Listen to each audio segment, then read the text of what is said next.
choose our socks for success in all endeavors. Fortunes rises from the heel, and good luck for life. Good morning. Today is Friday, October 4th, 2024. Today, in history, 67 years ago today, humanity developed and launched Sputnik 1, the first artificial Earth satellite.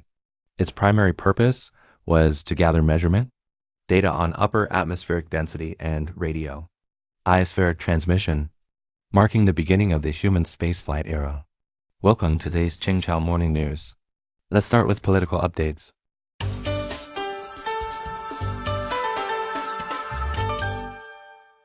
Cambodia ministers swap tourism and inspection roles.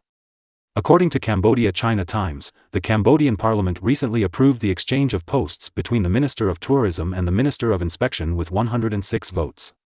Sok Sokan will become the Minister of Inspection, while Huat Hak will take over as Minister of Tourism. Prime Minister Hun Manet stated that this adjustment aims to better meet government needs and ensure the smooth progress of all work. He emphasized that despite a more complex and uncertain international environment, the new government has maintained vitality over the past year, ensuring political stability and promoting economic and social development. The government will continue to operate efficiently and actively advance the first phase of the Pentagonal strategy.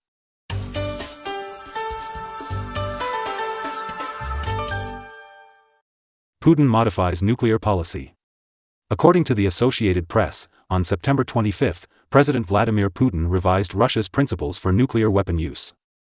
The updated doctrine states that if non-nuclear weapon countries use nuclear weapons against Russia with the support of nuclear-armed nations, it would be considered a joint attack. Putin emphasized that Russia could also use nuclear weapons in response to conventional attacks that seriously threaten its sovereignty. Russia possesses the world's largest nuclear arsenal, closely followed by the United States. Together, they hold about 90% of the world's nuclear warheads. The basic principles of state policy of the Russian Federation on nuclear deterrence, established in 2020, indicated that nuclear weapons would only be used under special circumstances threatening Russia's sovereignty or territory. Since the onset of the Russia-Ukraine conflict in February 2022, relations between Russia and the West have deteriorated, with hardliners in Russia advocating for a lower threshold for nuclear weapon use. Israel deploys 2 reserve brigades to northern region. Reuters reported that on September 25, the Israeli military announced it had deployed 2 reserve brigades to the northern border after several days of escalating airstrikes against Hezbollah targets in Lebanon.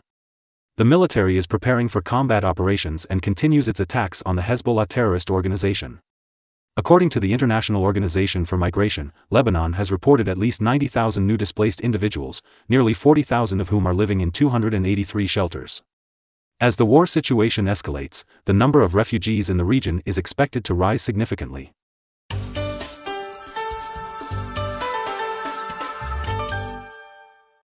Indonesia applies to join CPTPP.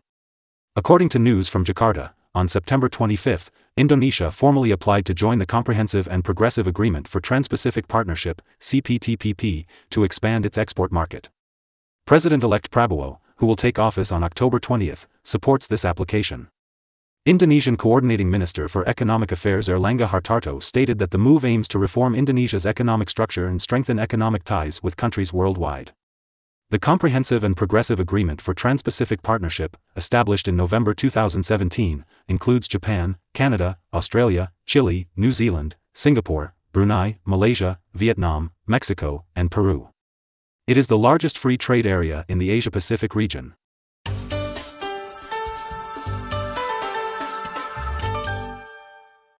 Malaysia's tobacco control law takes effect. Comprehensive news from Kuala Lumpur. On October 1, Malaysia's Control of Smoking Products for Public Health Act 2024 officially came into effect. According to the new law, Malaysian merchants are prohibited from publicly displaying advertisements for e-cigarettes and tobacco products. They are also banned from selling these products online to minors under 18.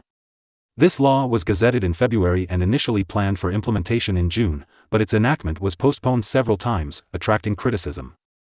The law sparked controversy when introduced in Congress last year due to the removal of the smoking-free generation provision, which would have prohibited individuals born after January 1, 2007, from purchasing or using cigarettes or e-cigarettes.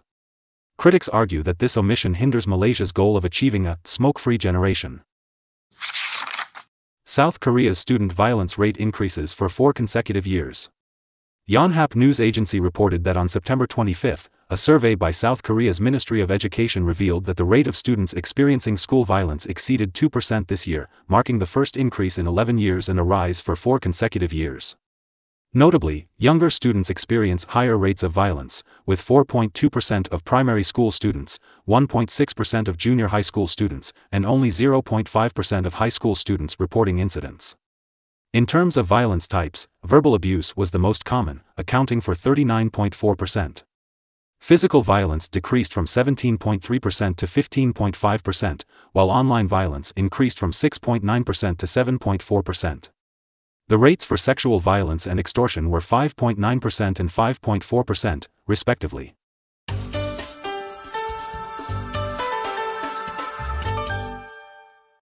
Czech Vietnamese AO Dai Heritage Club established. According to the Vietnam News Agency, the Czech Vietnamese AO Dai Heritage Club was recently established in Prague, Czech Republic. Representatives from the Embassy of Vietnam in the Czech Republic, the European Vietnamese Association, and the Czech Vietnamese Association attended the event. Pham Gia Hao, founder of the All-European Vietnamese AO Dai Beauty Pageant and honorary president of the Vietnamese AO Dai Heritage Club, stated that 1 month after the club's establishment, 350 sets of AO Dai will be distributed to members to promote the image of the Vietnamese AO Dai in the Czech Republic and to spread Vietnamese traditions and culture. According to the Chihua Daily recently, spot gold has risen above $2,665 per ounce, setting another record high. It has risen by 29% this year. That's all for today's Qingchao Morning News. Thanks for watching. Join us at the same time tomorrow.